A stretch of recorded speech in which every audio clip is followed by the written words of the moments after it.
Emeritus, former chairman of the New York Angels, and the founder and current CEO of Gust. So once again, thanks so much for coming. A shout out to my lovely friend Bertrand for lending us this beautiful gallery. And here's David. So, I'm not married to Brian or John. I haven't known him for 88 years. However, I have known Brian for longer than you might expect. Way, way back in the dark ages, before there was internet, before there was all this newfound Silicon Alley stuff, I actually had a tech startup in New York City. One of the first 4 tech startups, the other being like IBM. So we had our little 5-person company, and we had a paging product. And then we said, the internet's coming. So we turned it into an internet product, the first internet broadcast network. And here we had this amazing, cool product that would broadcast stuff wirelessly to your computer, and nobody knew what the hell it was. Nobody knew what computers were. Nobody knew what pagers were. Nobody knew what wireless was. We were inventing a new brand, a new category, and we had no idea how to get this to the marketplace. So I looked around for PR agencies, and it turned out that there was actually an agency that was specializing in cool, new tech kind of stuff. So I said, oh, these people clearly are the people we should go to. So we went into a meeting at TSI, and the CEO of TSI comes over and looks at me, and I'm expecting you. He says, "Bubba!" Give me this big hug, and so that's the first time I met Brian, which has now got to be 20, God knows, years ago or something like that. And so we became fast friends. They did a spectacular job on our launch. We got all kinds of awards, all kinds of things. The company didn't succeed, but ultimately the friendship did. And luckily, Carol and Brian's company succeeded a lot more than my company. And being the people who ran the first tech PR firm in New York, they ended up selling it for $1 gajillion zillion, and they retired to a life of leisure out on the island of Long, building gorgeous places, raising gorgeous kids, and having a wonderful time. Meanwhile, those boys back in the trenches, starting tech companies again. We're starting, and finally, after the crash happened this time, and my wife said, "You're grounded, no more starting companies," I became an angel investor. What the hell is an angel investor? It's somebody who has the vision to support these poor, starving entrepreneurs. And it turned out it's a lot of fun. How many people here are raise your hand if you're an angel investor? I know there's got to be at least 3 dozen here, right? All right, yeah, I know who you guys are. And so, as you all know, to be an angel investor, you have to be, not a little bit, you've got to be a lot crazy. I mean, there is absolutely no rational reason why you become an angel investor. And so, here I was having so much fun, and then I'm thinking, wait a minute, my friend Brian, this guy, he's got money, he's out on the island, he's turning into a vegetable at the age of like 38 or whatever he was at that point, so I called him up and said, Brian, I have found this really amazing, cool, fun thing. It's called angel investing. And so Brian said, well, why does it come in? So he joined New York Angels. The next thing I know, he's meeting with every single entrepreneur. He's serving on boards. He's providing support. He's writing checks. He's advising the people he didn't write checks to. He's spending more time with them than anything else. And so he very, very quickly became the go-to guy for New York Angels. Now, for those of you who have ever run angel groups, an angel group is an inherently unsustainable operation. And I keep telling Brian it's unsustainable. And Brian hits me over the head with his book and says, it is sustainable. And I said, no, it's only sustainable if you have, hey, I'm almost finished. I'll be really tough.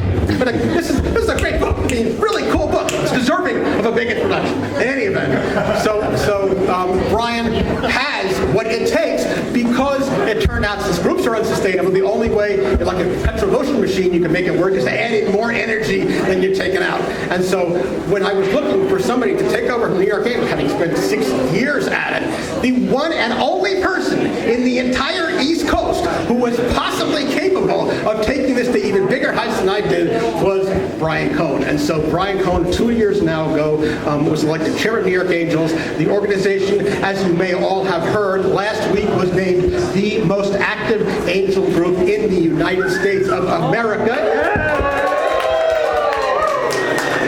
And along the way, what Brian has done is become every entrepreneur's friend. And so between Brian and John, who has lent a wonderful voice and amazing stories of his own, they have created a book that has more heart and soul in every page than you can imagine. You know, this isn't necessarily what every angel investor wants you to know, but this is what every entrepreneur wants to know about how Brian Cohen thinks.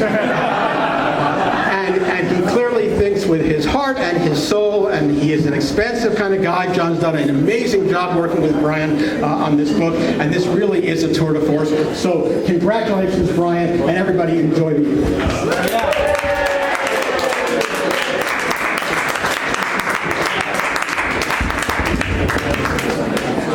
I know it's hard to imagine that you can get emotional about money, right? But there's just one line in here that means the most to me. I just want to sort of start out reading. Can everybody stop talking in the back? I'm speaking, please. Thank you. Thank you. One thing I do need is glasses, so I put my glasses on. Here, one mine. Get a little emotional.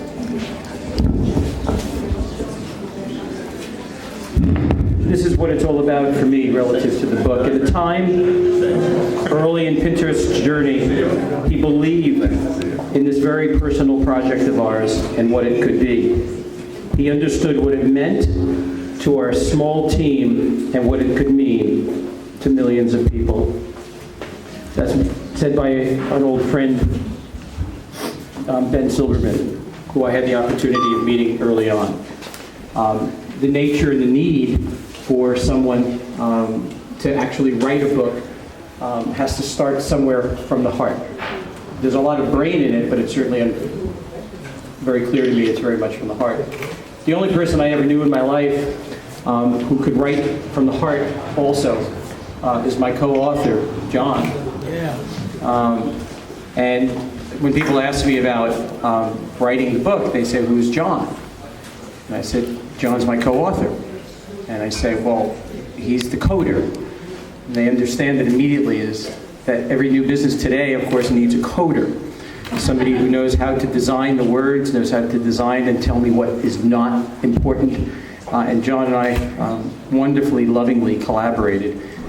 His insight, his inspiration, his approach, his feeling, his knowledge of me, having known me for over almost 30 some odd years, is what makes the book sing as well as it does. So I certainly want to make it very clear that everything that I felt and wanted to say was inspired and designed by my wonderful co-writer and author, John. Carol, certainly thank you. Nikki, my two lovely women in my life, for putting this together. Wow. David Rose, of anybody in my life, he knows this. I love him dearly. There's nothing I wouldn't do for David. In a strange, weird way, he's really my mentor. I admire his life. I admire the things he thinks about fixing in the world. He gave me the opportunity to create a new chapter in my life. And I adore him for that. The nature of writing this book is like a child. It's weird. It's only about 3 or so weeks out, and I had the opportunity of being in Israel. The first book I had, I gave Craig, you're here, Craig Gottsman, who's running the Technion here in New York, I gave to Peretz Levi, the president of Technion, which was an amazing thing to give him my first book. Wow. And to give an opportunity of speaking to people in Israel, Startup Nation, was amazing to be able to do. So I come back now. I'm inspired by all my friends being here tonight. And I want to thank you ever so much for celebrating this wonderful moment of writing a book that seems to be looking like it could be a bestseller. So, I need 5 copies tonight. That's right. So in that sort of perspective, in that context of making sure that socially we all connect, please start tweeting, talking to your social networks. The New York Angels has given me the inspiration to think about a lot of the things that are in this book, and many of the people who have meant a lot to me at the New York Angels are a part of this book, so they're in there. So for everybody who's here tonight, thank you ever so much. And I hope I didn't forget anybody to thank for helping me put this together. Trace, where are you? Oh, There he is. he's working the door. He's working the door. We got the kids working the door. So I know that most of you know that Trace is my partner in Launch It. It's funny when people ask me about raising money, I tell them that I like benevolent dictatorships, and that we may not end up raising any money. I'm not sure if I'm going to take my own advice in this book. And I'm sad that Max can't be here, a little guy who's off building his own company with Carol as his partner. As some of you will find out in the book, all of our kids have to start a company before they're 26. So he's working on it. So thank you ever so much. I appreciate everybody being here.